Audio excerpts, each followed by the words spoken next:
What if the desert isn't just a place, but a prison crafted by the hands of God? No one talks about the second name of the fall. While everyone focuses on Lucifer as the symbol of rebellion, another forgotten name echoes through the sands of silence: Azazel. Unlike Lucifer, who fell like a star before the heavens, Azazel was erased, buried alive by the Creator himself. Not in heaven, not in hell, but in the desert. Why? The Book of Enoch reveals what the canonical scriptures choose to hide. Azazel taught mankind to forge weapons, to shape mirrors, to seduce with makeup, and to conjure through enchantments. He opened the doors to the occult, and God, he didn't ignore it. He condemned it. Azazel was shackled and cast into a pit called Dudael, a real place according to ancient texts, lost somewhere in the barren lands of the earth. An endless desert, nameless, inescapable. If God is mercy, why create an eternal prison for a single angel? The answer lies buried within forgotten sacred rituals. In Leviticus 16, on the Day of Atonement, 2 goats were chosen. One was sacrificed to the Lord. The other was sent alive into the wilderness. For Azazel, yes, the name is still there, printed in the Bible, yet never explained. Azazel became the bearer of sins, the vessel for human guilt. But what if he didn't carry them by choice? What if Lucifer planted the chaos, but Azazel taught humanity how to cultivate it? And that's where the mystery begins, a truth no one dares to dig up. Where did this forgotten angel come from? Why was his name stripped from the altars and buried in the sand? And most of all, why were so many prophets afraid to even mention him by name? Was Azazel merely punished or silenced? Why does Azazel's name remain untouched in the Bible, but never explained? What is hidden in the desert that God didn't want the world to see? If God imprisoned Azazel, who's truly afraid of his freedom? The desert of Dudael, mentioned in the Book of Enoch, aligns with Jewish traditions about spiritual exile. Some ancient rabbis suggested that Dudael is the opposite of Eden, not where creation began, but where destruction was born. Azazel was said to be the first to teach magic and metallurgy, forces that forever changed the fate of mankind. But what does Lucifer have to do with all this? Why did he protect Azazel at the moment of judgment? And what was the true pact sealed between the two? What do you think about this? Let us know in the comments. What if Azazel's fall wasn't a punishment, but part of a plan forged with Lucifer? Before the war in heaven, there was silence. Before the rebellion, there was an agreement. And in that agreement, sealed in the shadows of the infinite, 2 names crossed like sharpened blades, Lucifer and Azazel. While Lucifer challenged the hierarchy of light, Azazel walked between realms, studying the desires of the flesh, the secrets of matter, the codes of metal and blood. They didn't act together, but they didn't act alone either. According to the Book of Enoch, Azazel and the angels known as the Watchers descended to earth to teach what heaven had forbidden. But it was Lucifer who inspired them. What if mankind knew what the angels have hidden? That was the seed Lucifer planted, doubt. Azazel watered it with forbidden knowledge.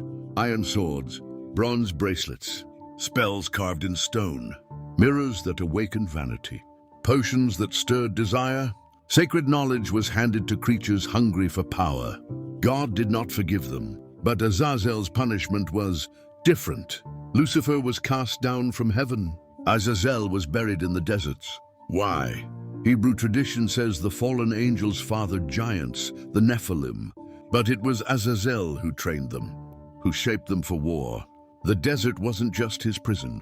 It became his altar of silence. If Lucifer was the rebel, why was Azazel given the crueler sentence? What bond tied these two beyond the fall? And what if Azazel's exile wasn't punishment, but protection? Fragments of the Dead Sea Scrolls mention a fallen angel not destroyed, but preserved beneath the earth until the final days arrive. In Gnostic texts, there is mention of a servant of the black light who would guard the ancient knowledge beneath the burning sands. Some medieval occultists connected Azazel to the title Keeper of the Gate of the Abyss, said to guard a secret even demons dared not touch. Lucifer never forgot Azazel. He visited the desert before becoming Prince of Hell, and there, among scorched stones and cutting winds, a pact was whispered. Azazel would guard what could not be revealed. Lucifer would ensure he was never erased. But what exactly is Azazel guarding? What secret lies buried in the desert? So powerful that even archangels refuse to speak its name? And why even today, on the Day of Atonement, is a goat still offered for Azazel? If this message struck something deep in you, like this video and help us share it. What if the true original sin wasn't eating the fruit, but learning what Azazel taught?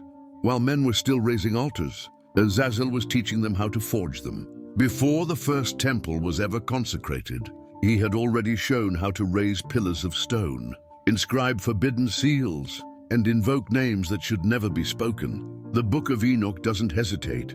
Azazel taught men to make swords and knives, shields and breastplates, and revealed to them the secrets of metals and how to work them. But that was only the beginning. He revealed how to paint the eyes, adorn the body, and use beauty to control desire. Sin wasn't born from flesh. It was born from vanity. Azazel turned men into warlords and women into goddesses of temptation. Everything he taught led to chaos. And it wasn't just the earth that bled. Heaven was torn apart. Some angels, horrified, tried to stop it. Others were seduced. The watchers fell one by one. And behind it all, silent like a dark echo, Lucifer was watching. Why did God punish both knowledge and curiosity? What's so dangerous about learning to shape the world with your own hands? Could the knowledge Azazel shared be something God himself wanted to keep hidden?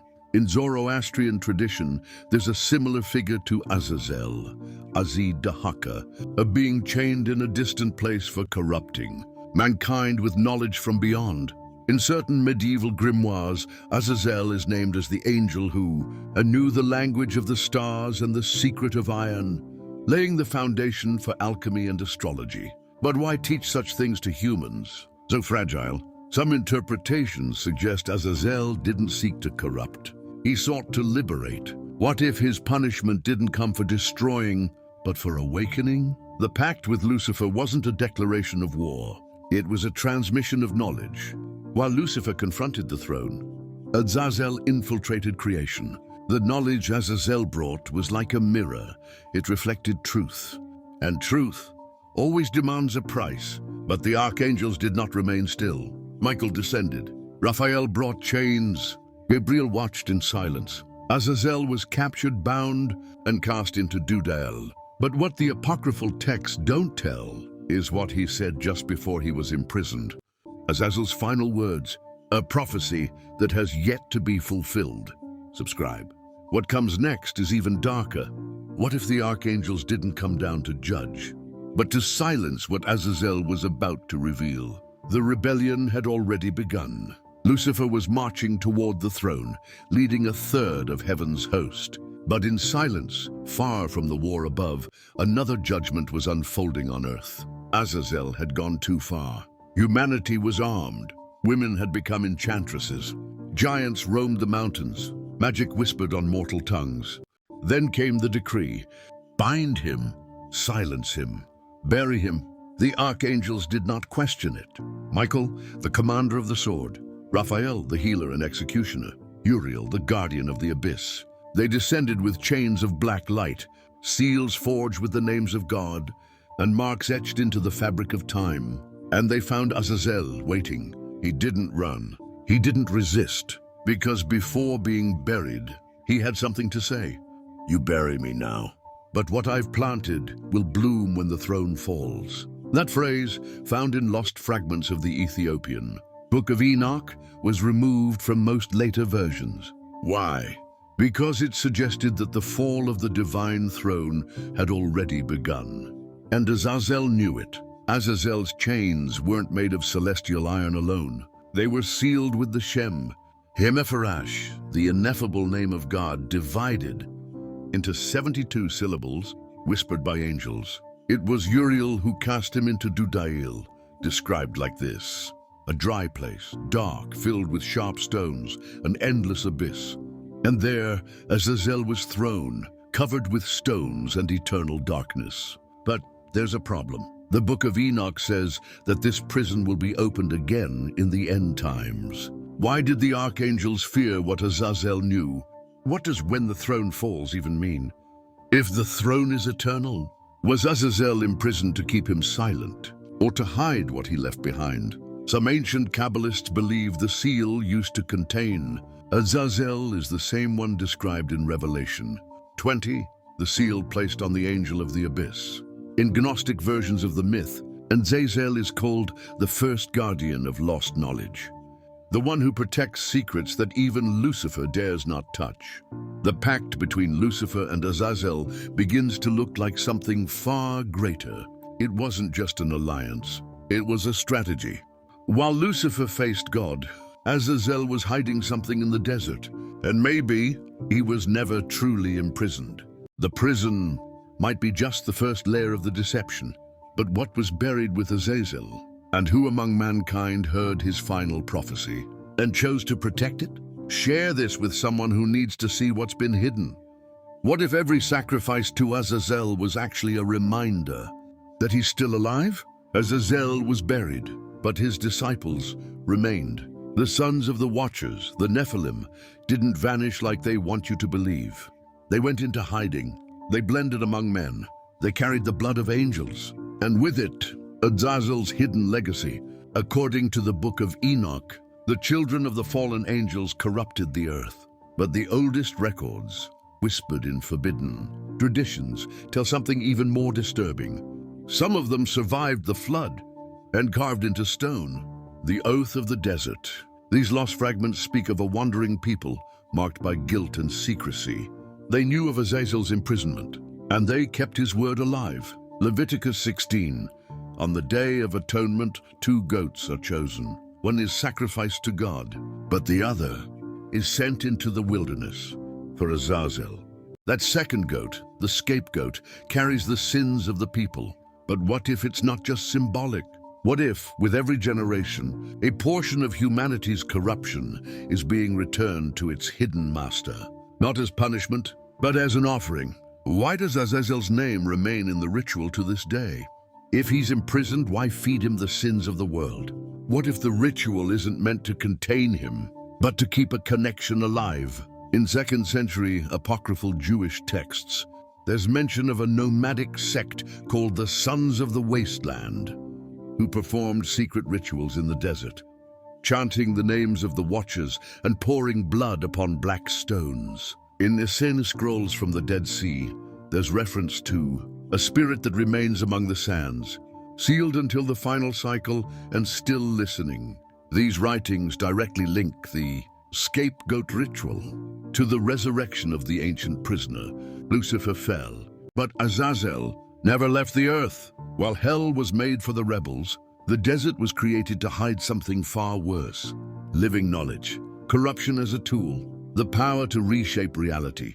And the descendants of the Watchers, they knew. That's why they never stopped the ritual. But in which desert exactly was Azazel buried? And more unsettling than anything, who is trying to free him now?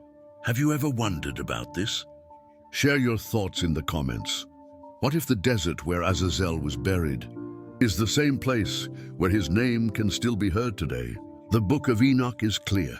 And the Lord said to Raphael, "Bind Azazel hand and foot, and cast him into the darkness. Open the desert of Dudael." Dudael, a name erased from modern theology, but still echoing through forgotten traditions. Does this place actually exist?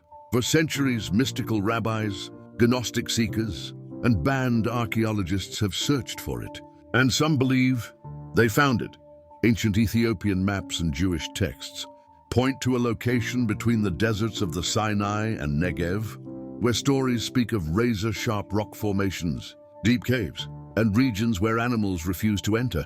Places still avoided by Bedouins who call them the land where God buried sound. But not everyone stays away. Some orders still invoke Azazel. In 13th century Hermetic manuscripts, references appear to a sect known as the Sons of Azazel, desert occultists who performed midnight rituals. A goat was led to the center of a circle of stones and sacrificed not to the devil, but to the forgotten prisoner. That sect never disappeared. It evolved. Today, branches still operate under modern names. Brotherhoods, initiatory orders, discrete fraternities. But the symbols remain the same. The whispered name is the same, Azazel. Why do secret orders still chant the name of an angel buried for millennia? Why do governments suppress archaeological findings in the Sinai desert? What if Dudael isn't a place, but a dimensional seal? A diary found in Qumran, attributed to an Essene scribe, speaks of a location south of Jerusalem, where stones cut the flesh and the wind silences sacred names. A possible reference to Dudael, a Renaissance-era French manuscript, hidden by the Vatican, describes rituals meant to keep the deep fallen asleep, using annual offerings of blood and fire. For if he awakens, the fire of the weapons he taught will burn the heavens. While humanity has forgotten Azazel, some have chosen to remember, not to condemn him, but to set him free.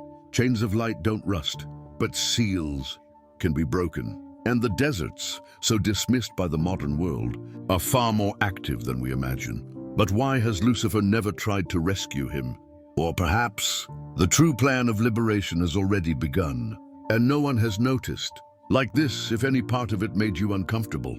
What if the earthquakes, the rituals, the disappearances are just signs that Azazel is waking up? For centuries, the name Azazel echoed only through forgotten manuscripts, occult chambers and empty deserts. But something has changed. Independent researchers began to notice a pattern.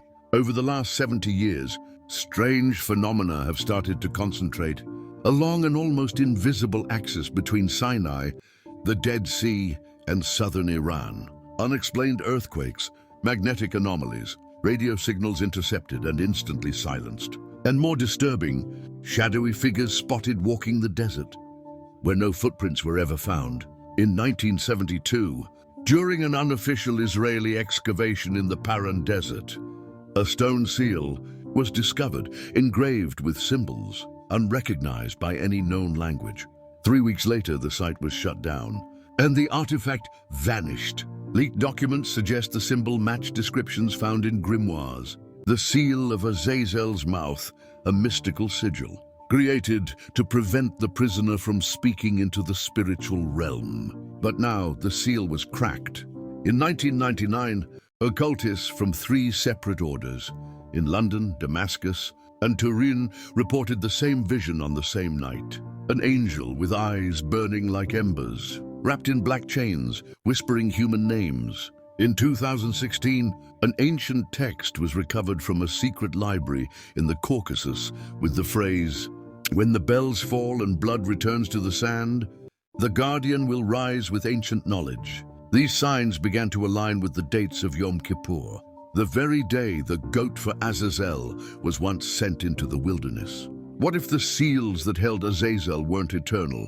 Who stands to gain from the awakening of the fallen angel?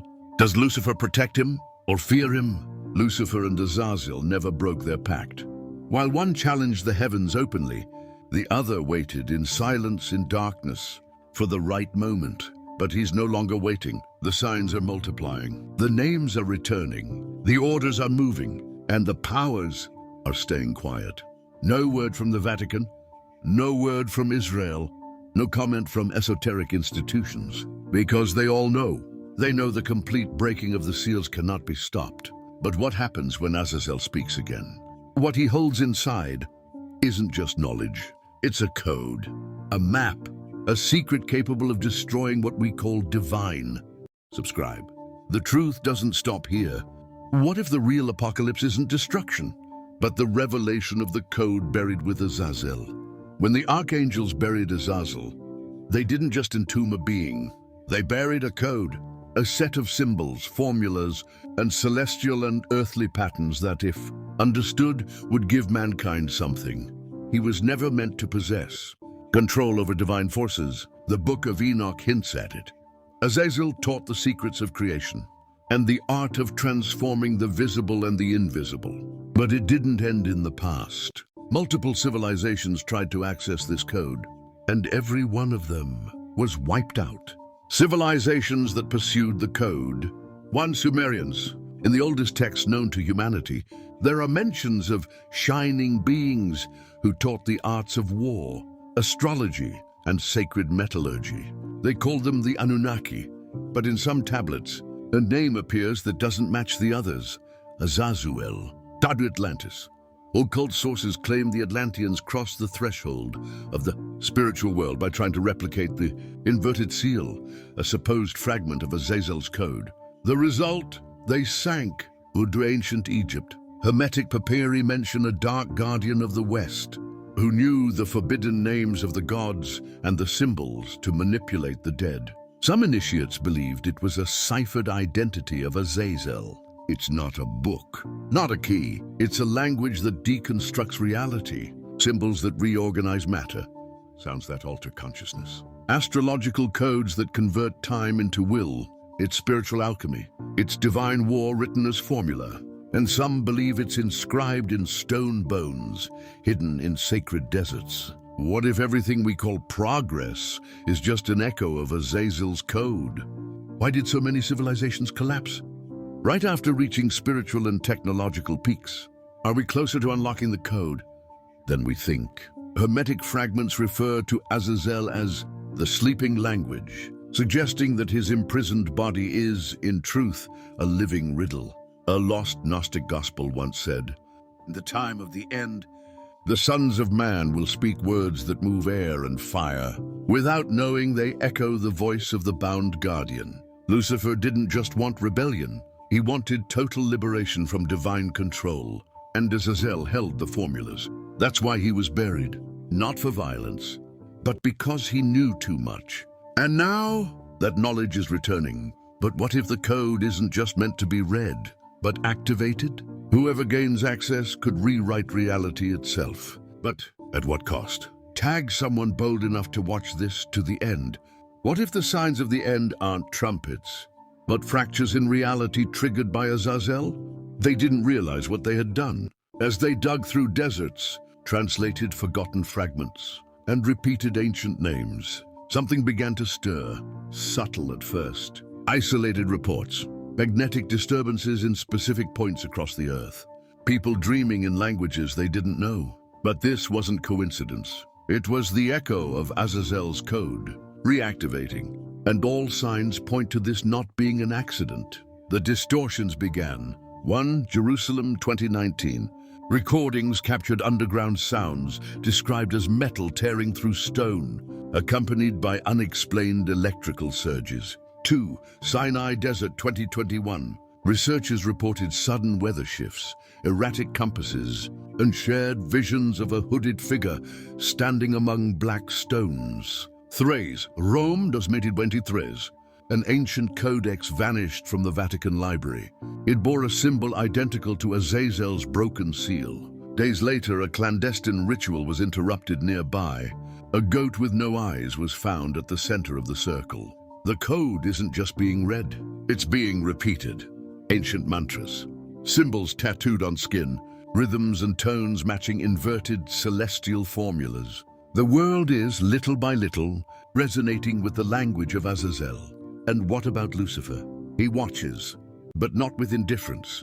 In Gnostic texts, there's a forgotten prophecy. When the seals crack and the sleeper breathes again, the light-bearer will walk the earth once more, not as angel, nor demon, but as witness. Lucifer knew the code would be reactivated, not by angels, not by demons, but by men themselves. And that's what makes it irreversible. Are we witnessing the beginning of the final inversion? What if hell isn't a place, but a state of language that's spreading? What happens to a civilization that activates a code even angels couldn't endure? Suppressed manuscripts from esoteric orders claim the code, once awakened, turns reality into a mirror. Everything sacred becomes distorted. Fragments from the Book of Secrets of Raziel refer to Azazel as the tear in the veil, the only one who knows the name that rips the heavens in silence. Everything led to this.